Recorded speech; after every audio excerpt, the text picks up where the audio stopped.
Hello all, myself R. Vinodini, working as an assistant professor in the Department of Biomedical Engineering, School of Bioengineering, Bharat Institute of Higher Education and Research.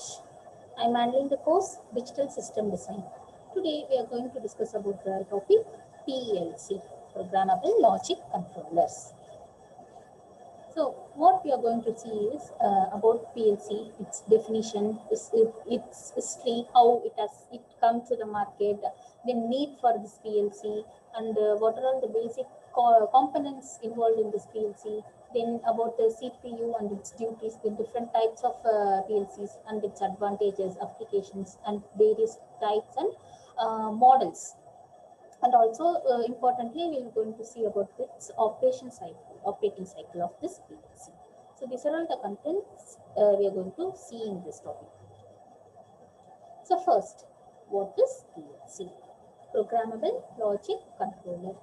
So it is a solid state control system that continuously monitors the status of the devices connected as an input. So what it will do, it will be keep on monitoring the input status. So based upon a user written program which is stored in the memory, it controls the status of the device which is connected as an input. So what it will do, this PLC is a solid state control system that continuously monitors the status of the device and also which is connected as an input, and based upon a user written program which is stored in the memory, it controls the status of a device which is connected as an output. So we'll see about the PLC definition. Here, a digital electronic device that uses a programmable memory to store the instructions and also to implement specific functions like logic, sequence, timing, counting, arithmetic to control the machine and processes. So what it will do, the electronic device will be using a programmable memory which stores an implement, which stores the instruction and also to implement a specific function. So what are those specific functions like logic, arithmetic, timing, counting? For what purpose these specific functions has been implemented? To control the machine and its processes. Okay. Then it will be using a programmable memory to store the instruction and also specific function which includes on-off control, timing, counting, sequencing, arithmetic and data handling, etc. Then PLC is a computer designed to work in an industrial environment. So this PLC will be used in an industrial environment. So they have been given the you'll be having input which has been sequentially monitored by PLC, and it will be producing an output. So that's the example given here, the pictorial representation. So first, control. What is meant by control? It is actually a process in a system which one or several input variable will be influencing an other variable. So it is a simple control system. So the man is having giving a command. It will be sent to the control system and it will move on to the plant, and the use of a sensor again it will be comes to the control system. Then the information will be sent. Whatever information you needed, you just able to get it. So that is what about a control system. So it is the process in which a system, one or several input variables will be influencing other variables.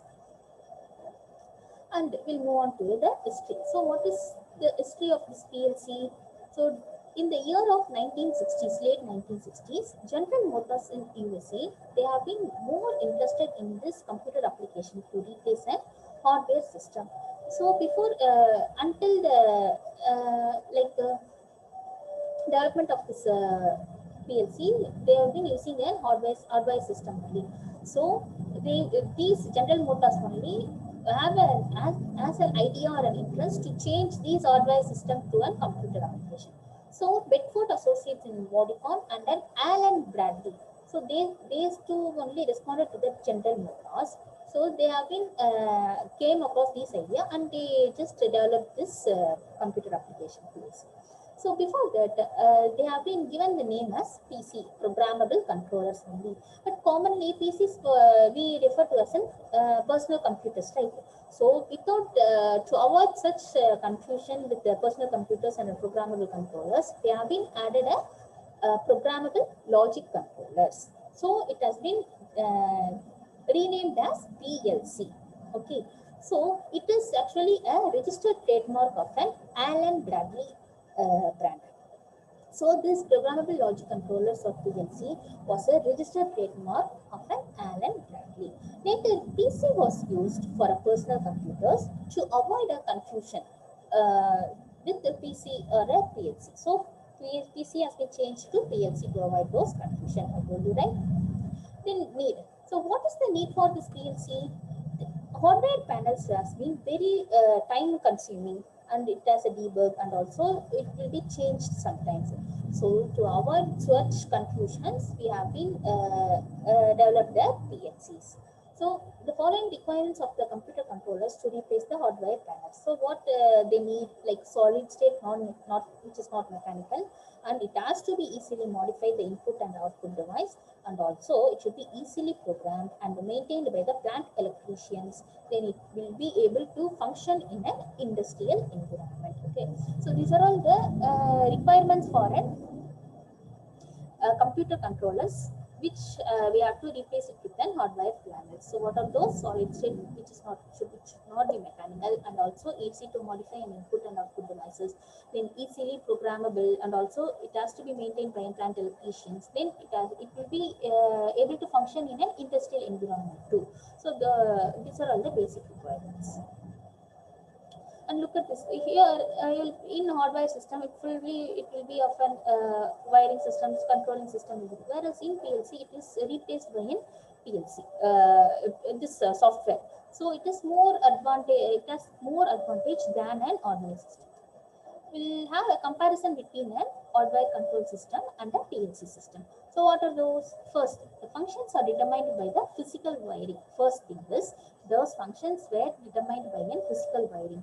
Then PLC system, the functions are determined by a program stored in the memory.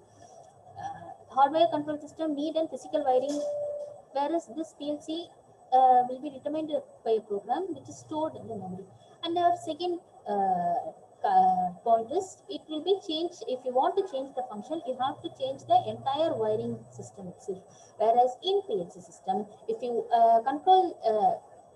if you want to change the program, you just simply if you want to change the function, you just simply change the program itself. So that is the main advantage of this PLC. So changing the function means changing, you have to change the entire wiring system, whereas in PLC, the control functions can be changed simply by changing the program itself. And then it can be contact making type or an electronic type. This hardware control system either be contact making type or an electronic type. So which has a relay and a contactors or a logic circuits. Whereas this PLC systems will be having a sensors and actuators to control the devices. So this is the basic comparison between hardware control system and a PLC system. So if you want to change the function, it needs a physical, you need to change the entire physical wiring. Whereas in PLC system, you just have to change the program itself. Then it will be having a contact making type or an electronic type. So it is having a logic circuits or either relays or contactors. Whereas in PLC, we will be having sensors and actuators to control the devices. So this is the basic comparison of hardware control system and the PLC system. And look at this. This is the PLC function. So in CPU, you will be fetching and data, and then it will be processing the device. So input circuits will be there, and your CPU, then output circuit. In between, you will be having an isolation barriers in both the sides. In both the input circuits and the output circuits, you will be having an isolation barriers, and your power supply, then memory, where the program has been already fetched there. And PLC operating cycle. So this is the main thing in this PLC, which includes 4 steps. So input scan, program scan, output scan, and housekeeping. So these are the 4 steps in the PLC operation. So input scan. This input scan, what it will do, it will scan a status of an input. So first it will scan an input state. Then program scan. So it is being ready for the processing the program logic. So program scan, what it will do, it will process the program logic. Then output scan. It will either energize or de-energize the outputs. Then housekeeping is there. Then fourth is housekeeping. So this is your fourth step, where it includes some communication, internal diagnosis, all those things will come under this housekeeping. All these four steps were there, right? Input scan, program scan, output scan, and housekeeping. It will be keep on moving. So it is like a loop. It will be until we give a stop command, it will be keep on doing its process. So it will be repeating in a cycle. So it's like a cycle. It won't end. It will keep on operating. So these are all the four important steps in PLC operating cycle. Input scan, which scan the input state, then program scan, which will process the program logic, then output scan will either energize or de-energize the outputs, and then housekeeping. So it will be having a communication or an internal diagnosis. This is what your PLC operating cycle. Then how it will work? Here the sensors were there, right? It will be connected to the input module. Then the processors in the CPU module will execute the program and also scans the individual input for either presence or an absence of a voltage. So this is your CPU module. So what it will do? It will execute the program and scan the individual input. For what purpose? Either to know about the presence or an absence of a voltage. And then depending upon the status of an input, it directs to the output module to switch the voltages. And then here the actuators or an annunciators or the switches, which either on or off according to the voltage state. These will be switching on or switching off the device. So how it will work means, first the sensors will be connected to the input modules, then the processor in the CPU module will execute the program, and then with the presence or absence of an voltage, then depending on the status of an input, it will direct the output module to which the voltage to switch the voltage. So here to switch on and off the voltage, what they have been using is actuators. And this is your PLC signal flow. We will be having an input module, memory processor, and an output module. So below that, we will be having an input device, programming terminal, and an output device. So how the data has been transferred and worked accordingly. So it is been planned in this PLC signal flow. So this is your signal flow. Now we'll move on to the basic components of a PLC. So what are all the basic components? You will be having around 5 basic components. Those are PLC processor or a CPU, then input-output modules, then chassis or a backplane, then programming software. So those programming softwares only runs on the PC. Then what else you will be having at last? Power supply. Of course, for processing these PLCs, you need a power supply, right? So these are all the 5 basic components in the PLC system. So first is the PLC processor or a CPU, then input-output module, then chassis or a backplane, then programming software which runs in a PC, then a power supply. So this is your 5 basic components. We'll see one by one. First, processor, CPU. This actually acts as a brain for a PLC. So the brain of a PLC is the CPU, which controlled by a program called an executive or a operating system. So it has an OS. So it has been controlled by the OS only. Then the executive, it is a collection of a supervisory program which permanently stored in the memory. So those OS will be permanently stored in the memory. So whenever you need to process these PLCs, it will execute. It will start executes its program. This is what about your CPU. Then CPU duties. We'll move on to CPU duties. Here the CPU will be reads input signal state, processes the control program, and also controls the output. So the CPU reads in input signal state, then processes the control program, and also it will control the outputs. And one more thing, it will provide an internal memory, timers, and counters. Then it will store the control program and data in its memory. And it will also execute the program. And then commands connected output to change state based upon a program execution. Like if you want to turn on the light, for example, I'm telling, if you want to turn on or turn off or else if you want to adjust the speed. So those things, these are all the CPU duties. So what it will do, it will read the input signal state, processes the control program, and also controls the output. And also here in this CPU only it will be providing your internal memory, timer, and a counter. And also it will stores the program and data in the memory. Then it will execute the control program, and also it will be giving the command to control the output. So either to adjust the speed, or turn off light, or to switch on the fan. So like a simple example I'm giving. So all those are the duties of this CPU. And then the second thing is input output module. So first we'll see about input module. Here this input module interface directly to device such as switches and also temperature sensor. Then input module convert many different types of electrical signals, such as 120 volt, 24 VDC, or else 2 to 4 to 20 milliamps. So all those things, these input modules will be controlling the different types of electrical signals. So which the controller can understand, and it will modify accordingly, and it can able to work like that. So this input module interface directly to device like switches and a temperature sensor, and this will convert many different types of electrical signals to which the controller can able to understand. Then output module. Here in output module, the output module takes a signal from a PLC and it converts it to a signal that a field device need to operate. Since there are different types of output devices, there is a wide variety of output cards will be available here, both in a digital card and in an analog card. In the both cases, you will be having a different types of output cards. So the output module will be take a signal from a PLC and it will convert that signal that field device needs to operate. Okay.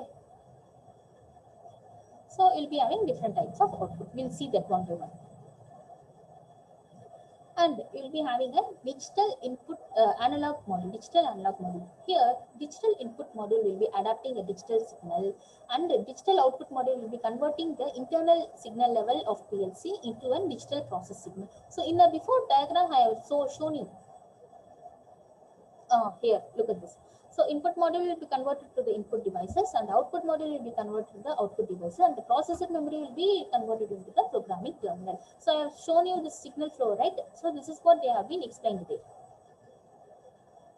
So input module will be adapting the digital input module will be adapting the digital signal. Then analog input module will be adapting the analog process signal. Same way, digital output module will be converting the internal signal level of PLC into digital process signal.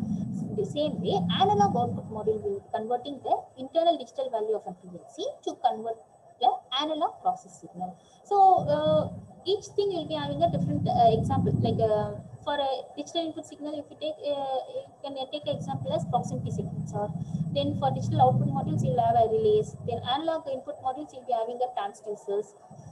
Then analog output modules, you'll be having a temperature controller. So these are all the example for those modules. And then these digital modules use only a single bit to represent the state of a device. So it may be either 1 or 0. So if it is 1 means the switch is closed. If it is 0 means the switch is open. Okay. So digital module will be having only single bit to represent the state of a device. Whereas analog modules were there, right? It uses the dots to represent the status of a device. So here an analog signal represents the value. So if you take a temperature means it will be giving them values like 5 degree, 10 degree, 900 degrees like that. Same way analog modules uses a value like 52, like instead of using a single bits. So either zeros or one values, it will be exactly using the values itself. So like that only it will represent the status of a device. So that is the difference between this digital module and an analog module. This digital module will be using only the single bit, whereas this analog modules will be using an values.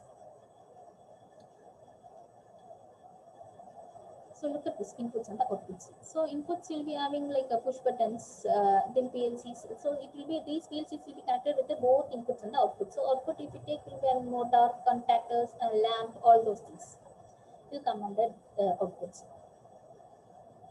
So what are all the input devices you will be having, like switches and the push buttons, then sensing devices were there. Under sensing devices, you can take it as a photoelectric sensors, proximity sensors, limit switches, all those will come. Then under condition sensors, so one more input device is your condition sensor. So here you will be having an encoders, float switches, temperature switches, level switches, pressure switches. So all those things were an input devices. Okay. So look at the pictures. These are there's some few examples for this input devices. So switches and push button were there.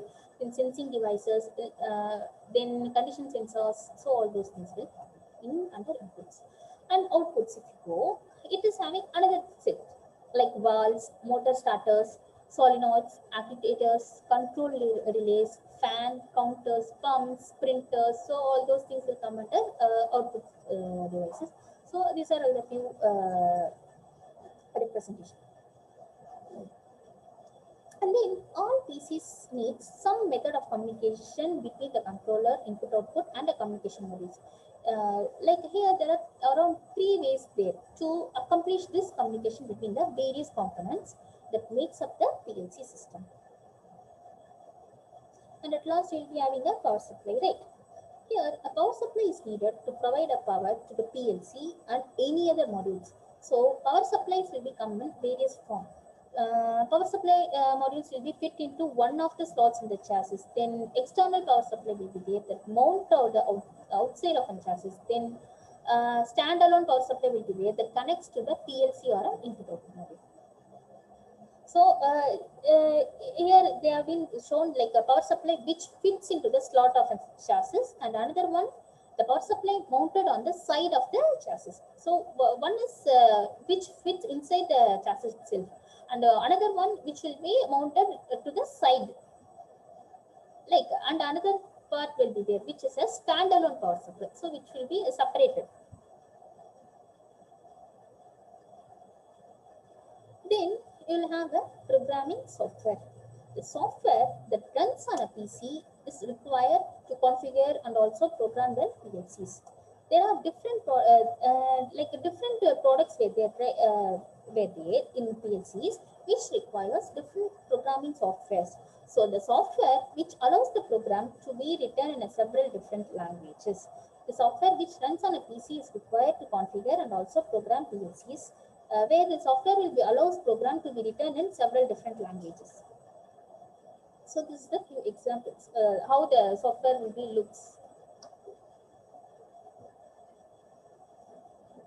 So these programming software will vary depending upon the different products. Then types of a programmable memory. So here in this types of a programmable memory, you will be having one is programmable and another one is non-programmable. So programmable is read-write memory. When non-programmable, it will be again classified into alterable and non-alterable. So here under non-alterable only, you will be having ROM and PROM. So these programmable memory, digital memories will be a big topic. We'll see that later. So here non-programmable, if you take, it will be either alterable or non-alterable. So if it is alterable means you will be having EPROM and EEPROM, REPROM. Then under electrical erasable, you will be having EEPROM and EAPROM. Then under programmable, you will be having semiconductor RAM and semiconductor EEPROM and EAPROM. So this is your types of memory. So under program memory will be classified into 2 types, programmable and non-programmable. So programmable will be having 2 types, semiconductor RAM and semiconductor EEPROM and EAPROM.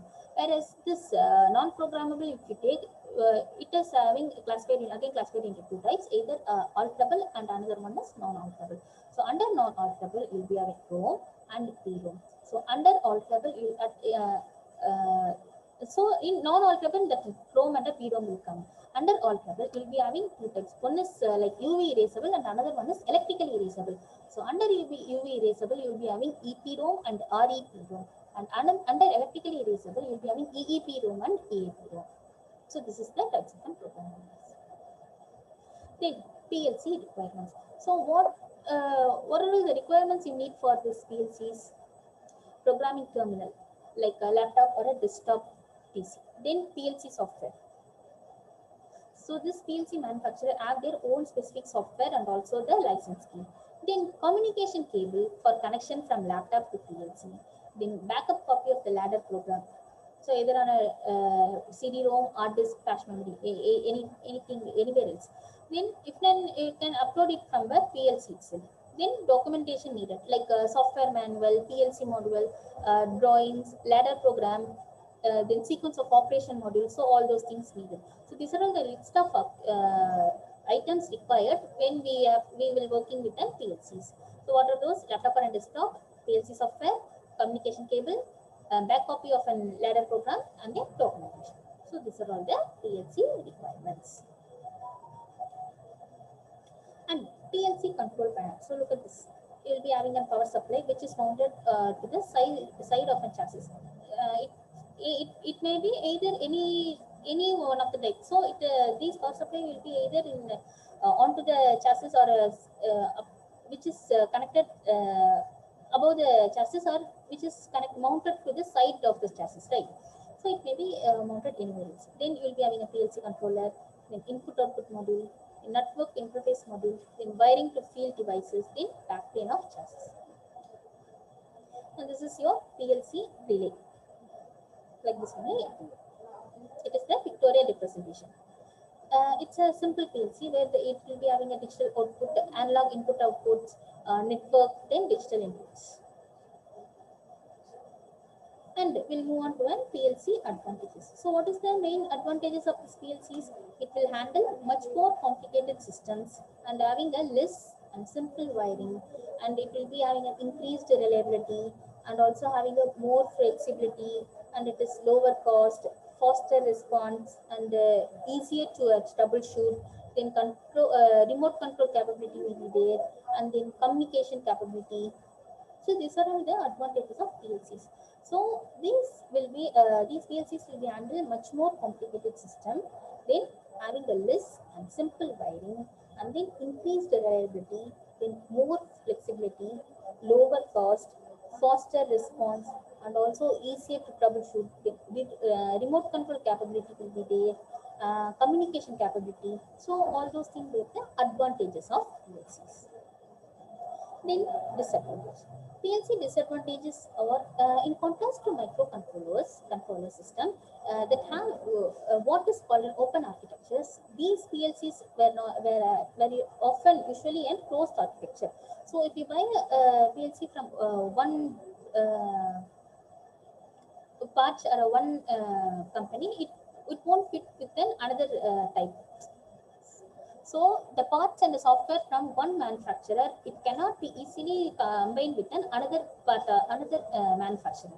So which is having a limited design and a cost option. So that thing is there. So that is the main disadvantage. And then these PLCs were designed for relay logic ladders, and will be having a difficulty with some smart devices. And also, to maximize PLC performance and flexibility, a number of optional modules must be added here. So this is the disadvantages of PLC. And now we'll move on to PLC application. Here, it is originally an hardware array were used to control the operation of having heavy machine that contains motor and also other high power devices. Then PLCs were originally used to substitute the switching relays used in the industrial applications, but now they also been used to implement other tasks like timing, delaying, calculating, comparing, and also processing of an analog signals. So it has been used in different fields. And about its size, PLC size. So it has been classified into three types, like small, medium, and a large size. If it is small, it covers an unit with up to 128 input outputs and a memories up to 2 kilobytes.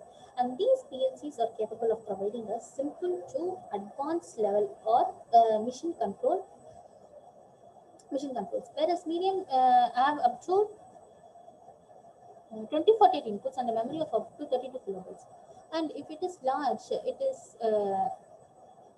is actually a more sophisticated unit of an PLC family, where they have up to like 8192 input outputs and a memory range of up to 750 kilobytes. So it can be control an individual production process or an entire plant. So this large PLC, right? So it is in a small, medium, and a large size. Which small will be controlling an advanced level of an mission controls, and the medium will be used randomly, and then large will be having a control, having a capacity of control and individual production process of entire plant itself. So there are a few leading brands were there in this PLC, like Allen Bradley, Globe Modicon, Texas Instruments, General Electric, Westinghouse, Cutter Hammer, Squire Wheel, European Siemens. So all those things were there. So these are all the leading brands of the PLCs. So this is what about an PLC. So how it works, what it needs, what are all the requirements and its advantages, disadvantages, all this operating cycle we have seen. So these are all the things about an PLC.